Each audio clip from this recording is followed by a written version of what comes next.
አርእስተ ዜና።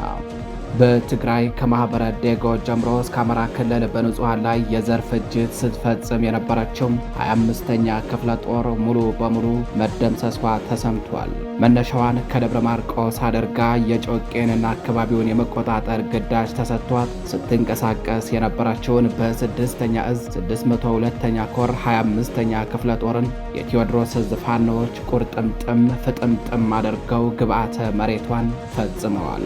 በአሁኑ የ602ኛ ኮር አዛዥ በቀድሞ ደግሞ የ25ኛ ክፍለ ጦር አዛዥ በነበረው በጀነራል ሶፊያን አህመድ እየተመራች የነበረችው 25ኛ ክፍለ ጦር በትግራይ ማህበረ ዴጎ በተባለ አካባቢ ንጹሃንን በጅምላ ገድላ ወደ ገደል እንደወረወረች ሲነገርባት የነበረ ሲሆን በተመሳሳዩን ተሰማርታበት በነበረው የምዕራብ አማራ ቀጠና ንጹሃንን በጅምላ በመግደል የአገዛዙን ዕድሜ ለማራዘም እየሰራች ባለበት ነው ሙሉ በሙሉ ተደምስሳ ግብዓተ መሬቷ የተፈጸመው። 25ኛ ክፍለ ጦር ከክፍለ ጦርነት ታሪክ በጀግኖቹ ሳንጃና እርሳስ ተፍቃለችም። መረጃውን በዝርዝር አጠናቅረን ይዘነዋል። በሌላኛው መረጃችን በሸዋ ቀጠና የጀነራል ተፈራ ማሞ ብርጌድ ፋኖዎች ብሩ ድሬ በተባለ ቦታም በፈጸሙት ጥቃት በርካታ ቁጥር ያላቸው የ5ኛ ክፍለ ጦር የሪፐብሊካን ጋርድ አባላት ልክ እንደ ቅጠል መርገፋቸው ተሰምቷል። ውጊያው አገዛዙ አሉኝ በሚላቸው የሪፐብሊካን ልዩ ኮማንዶዎችና በፋኖ ኮማንዶዎች መካከል የተደረገ የኮማንዶ ለኮማንዶ ውጊያ ሲሆን በዚህም የፋኖ አባላቱ ሳንጃ ነቅለው በጠላት ደረት ላይ ከመሰካት ጀምሮ ባካሄዱት ለአስጨራሽ ትንቅንቅ ድል እንደሸማ ተቀዳጅተዋል። የአገዛዙ ሪፐብሊካን ጋርድ አባላት ሰይጣን እንጂ ሰው ጋር አይደለም ያጋጠማቸውን በሚል ለበላይ አለቆቻቸው የደረሱልን ጥሪ እስኪያሰሙ ድረስ ነው ጥቃቱ የተፈጸመባቸው። መረጃውን በዝርዝር አሰናድተነዋል፣ ታደምጡታላችሁ። በሌላኛው መረጃችን በምስራቅ አማራ ቀጠና እየተገባደደ በሚገኘው ታህሳስ ወር ብቻም አንድ ጀነራል መድፍን ጨምሮ 3 የአየር መቃወሚያ በፋኖ መውደሙ ታውቋል። በቀጠናው የቀረው የጠላት ሜካናይዝድ መሳሪያም ይዘገያል እንጂ አህያ የጅብ ናት ነው ዕጣ ፈንታው ተብሏል። መረጃውን በዝርዝር ሰድረነዋል፣ የምትሰሙት ይሆናል። አገዛዙ ሰሞኑን ጠበቅ ያለ ምት ታርፎበታል። በዚህም አህያውን ፈርቶ ዳውላውን እንዲሉ ከወደ ፋኖ የተሰነዘረበትን ጥቃት መቋቋም ያልቻለው ይህ ጸረ አማራ ኃይል የበቀል ዱላውን በንጹሃኖች ላይ እያሳረፈ ይገኛል። ስለሱ መረጃ አሰባስበናል። ሰላም ጤና ይስጥልኝ የተከበራችሁ የመረብ ሚዲያ ቤተሰቦች እንደምን አደራችሁ፣ እንደምን አረፈዳችሁ። ከመረብ ሚዲያም የዛሬ ታህሳስ 27 2018 ዓ.ም የረፋድ መረጃዎችን አጠናቅረን ይዘን ቀርበናል። መረጃዎቻችን ለብዙዎች ተደራሽ እንዲሆኑ ቻናሉን ላይክ፣ ሰብስክራይብ እንዲሁም ሼር ማድረጋችሁን እንዳትዘነጉ። አብራችሁን ቆዩ።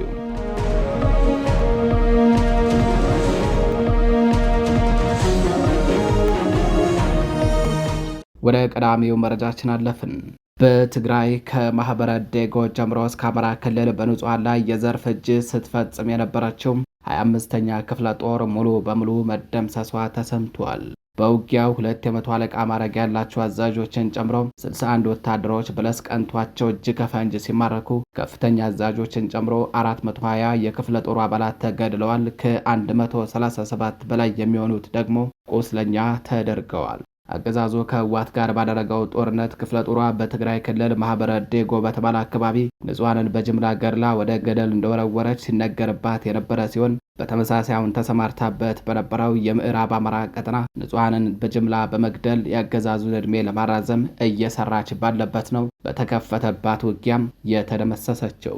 የፋኖ አባላቱ ክፍለ ጦሯን ቁርጥምጥም ፍጥምጥም አድርገው ግብዓተ መሬቷን ፈጽመዋል። መነሻዋን ከደብረ ማርቆስ አድርጋ የጮቄንና አካባቢውን የመቆጣጠር ግዳጅ ተሰጥቷት ስትንቀሳቀስ የነበረችው በ6ኛ እዝ 602ኛ ኮር 25ኛ ክፍለ ጦር ናት ሙሉ በሙሉ የተደመሰሰችው። የአማራ ፋኖ ብሔራዊ ኃይል ቴዎድሮስ እዝ 206ኛ ኮር የ24ኛ ክፍለ ጦር ፋኖዎች ታህሳስ 24ና ታህሳስ 25 ባደረጉት ትንቅንቅ የጮቄውን ስምሪት ከወሰዱት የጥላት አህዶች መካከል 25ኛ ክፍለ ጦርን ሙሉ በሙሉ በመደምሰስ ከከባባድ መሳሪያ ጀምሮ የቡድንና በርካታ የነፍስ ወከፍ መሳሪያዎችን ማርከው መታጠቃቸው ታውቋል።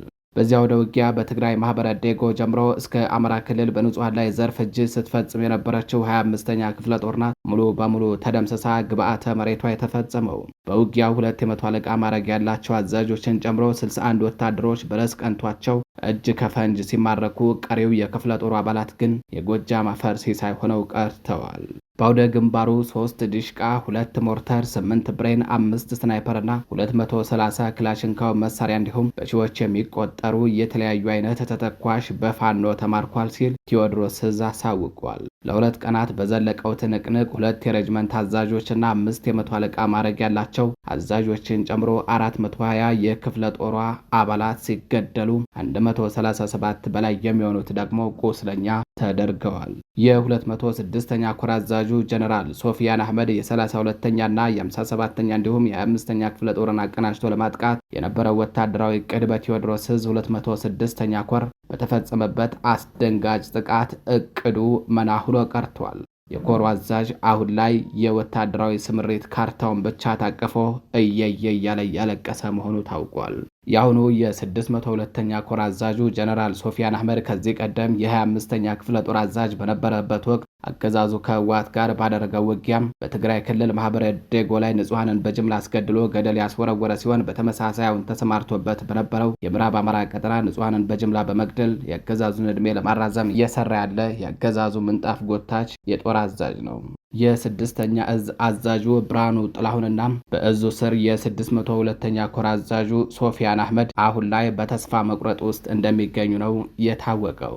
እነዚህ ሁለቱ ወታደራዊ አዛዦች ለልጆቻቸውና ለሚስቶቻቸው ሲሉ ሕይወታቸውን ያተርፉ ዘንድ እጃቸውን ይሰጣሉ ወይንስ የጎጃም አፈር ሲሳይ ሆነው ይቀራሉ የሚለው ምላሹን ራሳቸው የሚያውቁት ነው። ወደ ሌላኛው መረጃችን እናልፋለን። በሸዋ ቀጠና የጀነራል ተፈራ ማሞ ብርጌድ ፋኖዎች ብሩ ድሬ በተባለ ቦታ በፈጸሙት ጥቃት በርካታ ቁጥር ያላቸው የ5ኛ ክፍለ ጦር ሪፐብሊካን ጋርድ አባላትን ልክ እንደ ቅጠል ማርገፋቸው ተሰምቷል። ውጊያው አገዛዙ አሉኝ በሚላቸው የሪፐብሊካን ጋርድ ልዩ ኮማንዶዎችና በፋኖ ኮማንዶዎች መካከል የተደረገ የኮማንዶ ለኮማንዶ ውጊያ ሲሆን በዚህም የፋኖ አባላቱ ሳንጃ ነቅለው በጥላት ደረት ላይ ከመሰካት ጀምሮ ባካሄዱት ለአስጨራሽ ትንቅንቅ ድል እንደሸማ ተቀዳጅተዋል። የአገዛዙ ሪፐብሊካን ጋርድ አባላት ሰይጣን እንጂ ሰው ጋር አይደለም ያጋጠማችሁን በሚል ለበላይ አለቆቻቸው የድረሱልን ጥሪ እስኪያሰሙ ድረስ ነው ጥቃቱ ልክ እንደ ዶፍ ዝናብ የወረደባቸው። በአማራ ፋኖ ብሔራዊ ኃይል ደቡብ አማራ ቀጠና ሳምነው ዕዝ ከሰም ኮር 2 ነበልባል ክፍለ ጦር ትናንት ታኅሳስ 26 2018 ዓ.ም ከንጋት ጀምሮ በወሰዱት እርምጃ በጠላት ላይ ከባድ ኪሳራ በማድረስ ድል መቀዳጀታቸው ታውቋል። 5ኛ ሪፐብሊካን ጋርድ ልዩ የኮማንዶ ክፍለ ጦር በጀነራል ተፈራ ማሞ ብርጌድ ፋኖዎች ብሩ ድሬ በተባለ አካባቢ በተወሰደበት እርምጃ ከባድ የሆነ የሰብአዊና ቁሳዊ እንዲሁም ሞራላዊ ኪሳራን ከገር ጠፍሮ እስከ ራስ ጸጉሩ ተከናንቧል። በተመሳሳይ ማርፈጃውን ጀምሮ በር በተባለ አካባቢ የተንቀሳቀሰውን ጥላት በመቶ አለቃ አበባው ብርጌድ በሁለተኛ መብረቁ ሻለቃ ፋኖዎች በተወሰደበት ጠንካራ ምት አብዛኛው በተለይ ከፊት የገባው የጥላት ኃይል ቁጥሩ በውል ባይታወቅም ሙሉ በሙሉ ተደምስሷል። የሸዋ አፈር ሲሳይ ሆኖ ቀርቷል። ይህንን ተከትሎ ጥላት አንድ ሙሉ ኦራል ተሽከርካሪ ሙትና ቁጥሩ በግምት የማይታወቅ ከፍተኛ ቁስለኛውን በአምቡላንስና በአይሲዙ መኪና ጭኖ በመንጃር ሸንኮራ ረርቲ ከተማ ገብቷል። ትላንት ማርፈጃውን በተወሰደበት ጥቃት ከፍተኛ የሰው ኃይሉ ሙትና ቁስለኛ የተደረገበት የጸረ አማራው አገዛዝ ተላላኪ ኃይል ከሌላ ቦታ ከሚገኙ ክፍለ ጦሮች የተወጣጣ ኃይል ጨማምሮ ማርፈጃውን ጀምሮ እስከ አመሻሽ አሟልዩ በተባለ አካባቢ ዳግም ውጊያ የከፈተ ቢሆንም በዚህም ልክ እንደ ማለዳው ተመሳሳይ ሽንፈትና ውርደትን ተከናንቦ ሞትና ቁስለኛውን እያዝረከረከ ወደ አረርቲ ከተማ ፈርጥጧል። እዚህ ላይ የሚገርም ነገር እንንገራችሁ። ያገዛዙ ኃይል ሙትና ቁስለኛውን ጭኖ ወደ አረርቲ ከተማ ሲገባ በጭፈራ ነው የገባው። የሆዱን በሆዱ ይዞ በጭፈራም ልክ የፋኖ ክፍለ ጦር አዛዥና ከባድ መሳሪያ ማርኮ የታጠቀ ይመስል ነበር ይላሉ የዓይን እማኞች ጭፈራውን ተመልክተው። አገዛዙ አስከሬንና ቁስለኛን ተሸክሞ ደሙን እየዘራ የሚያውቀው ግን ራሱ ከሞት የተረፈውና የክፍለ ጦሯ አዛዦች ብቻ ናቸው። ወደ ሌላኛው መረጃችን እናልፋለን። በምስራቅ አማራ ቀጠና እየተገባደደ በሚገኘው ታህሳስ ወር ብቻ አንድ ጀነራል መድፍን ጨምሮ 3 ዙ 23 በፋኖ መውደማቸው ታወቀም። በቀጠናው የቀረው የጠላት ሜካናይዝድ መሳሪያ ይዘገያል እንጂ አህያ የጅብ ናት ነው ዕጣ ፈንታው ተብሏል። በምስራቅ አማራ ቀጠና በክቡር ሰማዕቱ አርበኛ ደማሊ አባናደው ስም በተሰየመው ወታደራዊ ዘመቻ 3003 ወታደሮቹ በፋኖ የተገደሉበትና 679 ወታደሮቹ ደግሞ የተማረኩበት በአሰፋ ቸኮል የሚመራው ሰሜን ምስራቅ ዕዝ አሁን ደግሞ የእዙ ሜካናይዝድ ክፍል አለኝ ከሚለው ከባባድ የጦር መሳሪያ መካከል አንዱና አዲሱ የአየር መቃወሚያ በፋኖ ላውንቸር ተመቶ ሙሉ በሙሉ ወድሟል። ሰሞኑን የክልሉ ፖሊስ አባላትን ባህር ዳር ላይ ሰብስበው ፋኖን ያጀገነው እኛ ነን፣ እኛ ባለመተባበራችን እንጂ ፋኖ አቅመ ቢስ ነው በሚል ሲፎክር በነበረው ከወራት ወዲህ ደግሞ የቅርብ ጓዶቹ የባዶ እዝ አዛዡ በሚል ስላቅ በሚጠሩት በአሰፋ ቸኮል የሚመራው ሰሜን ምስራቅ እዝ ዘመቻ አባናደው ከመስከረም 14 2018 ዓ.ም ጀምሮ ለተከታታይ 16 ቀናት ከመካሄዱ በፊት ማለትም ነሐሴ 3 2017 ዓ.ም አንድ ዙ 23 ወይንም የአየር መቃወሚያ ራያ ቆቦ ሮቤት ላይ በፋኖ እንደተማረከበት በዕለቱ መረብ ሚዲያ በምስል አስደግፈው መዘገቡ አይዘነጋም። ይኸው ሰሜን ምስራቅ እዝ ከዘመቻ አባናደው በኋላ በአዲስ መልክ ተደራጅቶ የነበረ ሲሆን ከመማረክና ከመደምሰስ የተረፉ የእዙ ሰራዊት አባላትን በቡርቃ ማሰልጠኛ ጣቢያ አካልና የስነ ልቦና ታድሶ ስልጠና ለወራት በመስጠት ታህሳስ 19 2018 ዓ.ም አስመርቆ ነበረ። ለወራት የታድሶ ስልጠናውን የተሰጣቸው የእዙ ሰራዊት አባላት ከናዛዦቻቸው ሲጠሉት የነበረውን ልሙጡን አረንጓዴ፣ ቢጫ፣ ቀይ ባንዲራን በምረቃ ስነ ስርዓታቸው ላይ ከላይ እስከታች ለብሰው ትርኢት ማሳየታቸው ብዙዎችን ያስገረመ ሲሆን በዘመቻ አባናደው የደረሰባቸው ከባድ ጉዳት የናቁትን ባንዲራ አክብረው እንዲለብሱ አድርጓቸዋል ሲሉ ጉዳዩን በትዕዝብት የተመለከቱ አንዳንድ ሰዎች ለመረብ ሚዲያ ተናግረዋል። ይኸው እዝ ሰራዊቴን የታድሶ ስልጠና ሰጥቼ በተሰጠኝ የግዳጅ ቀጠና አሰማራው ባለማግስት ደግሞ የአየር መቃወሚያ ከነ ኦራሉ በደቂቃዎች ልዩነት ወደ አመድነት ተቀይሮበታል። እዙ አለኝ የሚለው ከባድ መሳሪያ ከነ ኦራሉ የወደመው ታህሳስ 25 2018 ዓ.ም አመሻሹን ከወልዲያ ጥቁር ውሃ በቅርብ ርቀት ቃሊም መገንጠያ አካባቢ ልዩ ቦታው ዘንዶ ጅራት ተብሎ በሚጠራው አካባቢ ላይ የምኒልክ ዕዝ ፋኖ በፈጸመበት የላውንቸር ጥቃት ነው። በዚያው ሰሜን ምስራቅ ዕዝ 803ኛ ኮር ታህሳስ 7 2018 ዓ.ም በላስታ ግንባር ከወደ ፋኖ በተፈጸመበት ጥቃት አንደኛው የአየር መቃወሚያ በድሽቃ ተመቶ ከጥቅም ውጭ ተደርጎበታል።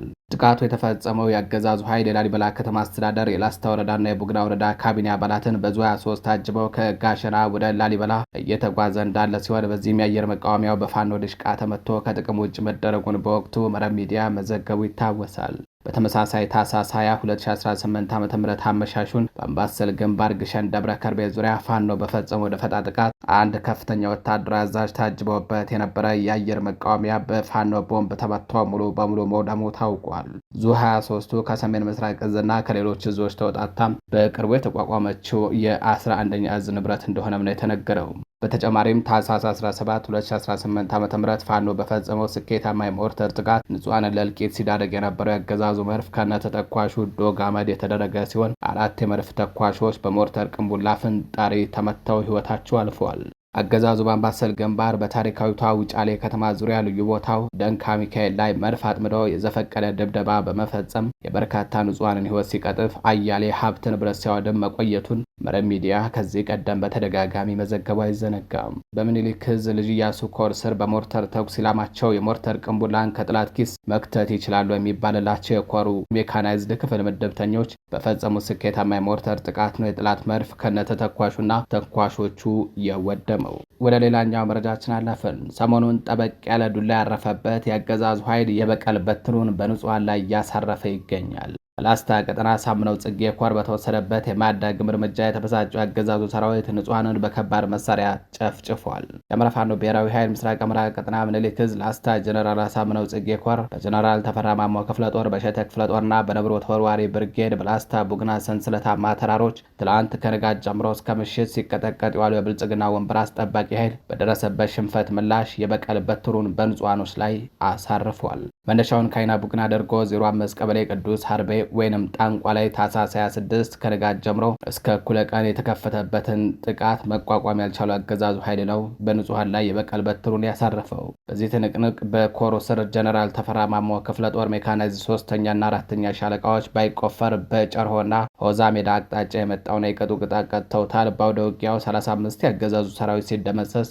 ከ30 በላይ ቁስለኛውን በአምቡላንስና በፓትሮል እየለቀመ ወደ አይና ቡግና ከተማ ተመልሷል። በዚህ የተበሳጨው የጁላ ሰራዊት ቡግና ወረዳ 08 ቀበሌ ንብ ዋርካና 05 ቅዱስ አርቤ ወይንም ጣንቋ ቀበሌ ህዝብን በመድፍ በአየር መቃወሚያ በሞርተር ሲጨፈጭፍ ውሏል። በዚህ ጭፍጨፋ 3 ንጹሃን ወዲያውኑ ህይወታቸው ሲያልፍ 4 የአርሶ አደር ቤቶች በዙ 23 ሲቃጠሉ ተጨማሪ 9 ንጹሃን በከባድ ሁኔታ ቆስለው ህይወታቸውን ለማትረፍ ወደ ሕክምና ጣቢያ ተወስደዋል። በጭፍጨፋው በከባድ መሳሪያ አንዲት የ60 ዓመት መነኩሴና የ15 ዓመት ልጃገረድ ለገና በዓል ለንጉሥ ላሊበላ ልደት ክብረ በዓል ወደ ላስታ ላሊበላ ይጓዙ የነበሩና የቅዱስ አርቤ ማኒቃ መንደር ከእናቷ ማዘን ላይ የነበረች ታቱ ሞላ ወዳይ የተባለች ህፃን ወዲያውኑ ህይወታቸው ሲያልፍ የህፃኗ እናትም ለህይወቷ አስጊ ደረጃ ላይ ትገኛለች።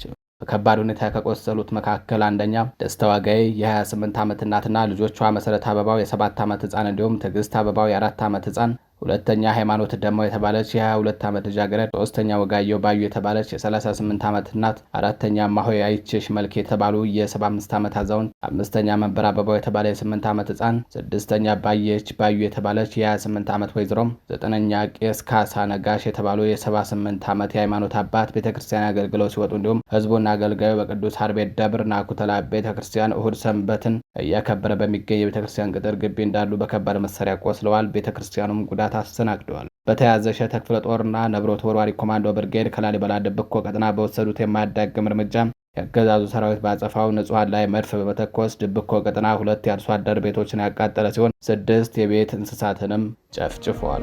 የተከበራችሁ የመረብ ሚዲያ ቤተሰቦች ለዛሬ ታህሳስ 27 2018 ዓ.ም የረፋድ መረጃዎቻችን እነዚህ ይመስላሉ። መረጃዎቻችን ለብዙዎች ተደራሽ እንዲሆኑ ቻናሉን ላይክ፣ ሰብስክራይብ እንዲሁም ሼር ማድረጋችሁን እንዳዘነጉ። በሌላ መረጃ እስከምንገናኝ ቸር ቆዩ።